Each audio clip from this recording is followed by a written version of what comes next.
Okay, so hopefully you have figured this out. So question 1 is the sample mean an unbiased estimator of the population median? Justify your answer. And I would say no, because it says that the median value is of the sampling distribution is of the median values of the sampling distributions is 73.5, when the actual median of the population is 75. These two are not equal. So by definition, this is a biased estimator, not an unbiased estimator. Now, is it a pretty good estimator? That depends. So we would have to look at that in more detail in later sections of the book. But by definition, it is a biased estimator. So here it says the sample sizes were size 10. And if we had taken size 20, would the spread of the sampling distribution be larger, smaller, about the same? Based on the last slide that we looked at, it should be less, right? The variability should decrease the spread of the sampling distribution. Okay, so describe the shape of the sampling distribution, what it means in terms of overestimating the population median, overestimating or underestimating the population median. So, essentially, if you looked at this sampling distribution, we describe it using SOX. So it's skewed to the left, with a mean at 73.5. Remember, it's the mean of the median values, right? Because we're estimating the median. So the mean of the median values is 73.5, right? And with a range from 50-ish to 85-ish, so on and so forth. It doesn't really matter that much. Essentially, what you want to say is that in general, you're going to underestimate the median more, because the value 73.5 is lower than 75, and it's skewed to the left, so that there are quite a few values that are below, right, below the mean. And so you're going to have a tendency to underestimate the median in general. So yeah, anyways. Okay, so hopefully you understand this question. Unfortunately, I'm not there to clarify. But let's continue. Alright. So, if I take a look at this.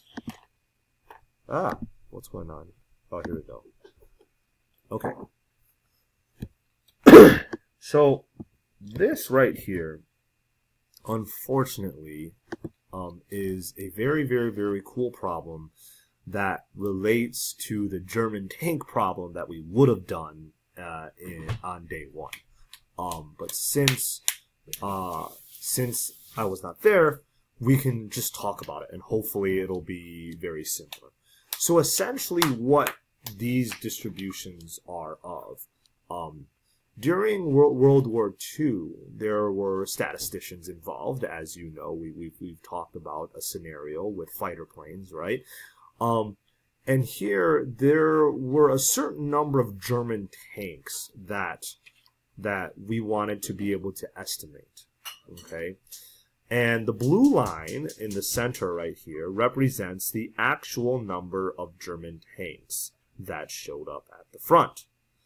And these were different ways that statisticians use to estimate the tanks. Actually, that's not true, okay? Not all of these are ways that they estimated tanks, but these are all plausible ways of estimating the number of German tanks, okay? These are the sampling distributions, okay?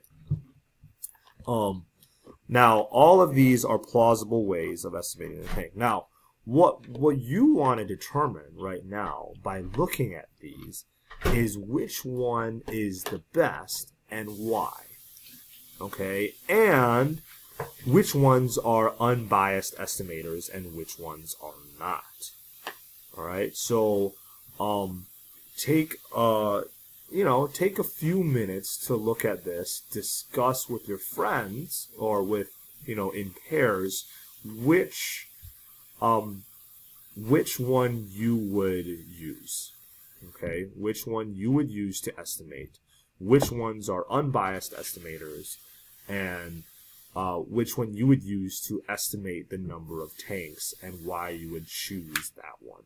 So take a few minutes to do that, and then yeah. So hopefully, teacher in the room, pause the video, and allow them to take a few minutes. Okay, so what did you guys pick? To be honest, oh yeah, real quickly, the ones that are unbiased estimators are max min, twice mean, and 2 median. Okay, and those are, oh yeah, these are like specific calculations that were done. We can talk about it when I get back. It's a little complicated to get into it now. But the unbiased estimators are max min, twice mean, 2 times the mean essentially, and then 2 medians, right? And so here, the best way, and the way that they actually used to estimate the number of German tanks, was this method, partition. Okay, and why is that? This sampling distribution here has a tendency to overestimate the number of tanks. Okay, but it's not going to overestimate the number of tanks by too much, where you're delegating too many resources to the front, right? And it has a higher chance of overestimating the tanks, which is what you would want, because you want to be more prepared for the front than the other. So even though this is a biased estimator, right? This is a biased estimator, because of its low variability, it's actually better than the other estimators here. Now, obviously, you want to have low bias and low variability. That would be the ideal, right? But out of the ones that we have here, this one has low variability and but it has some bias, and it's not bad. So I know I said earlier, it sounds like I'm contradicting myself where I say bias is more important than variability, but what I want to say here is essentially, like, if you have low bias, right? If you have low bias with some variability, with less variability, it could be better. So variability is still, a very important aspect of your sampling. Okay. So yeah. Anyways, that is all that I had for today. And someone wanted to say bye to you, so I'm gonna bring them over here real quick. Bye. Love you. All right. Peace.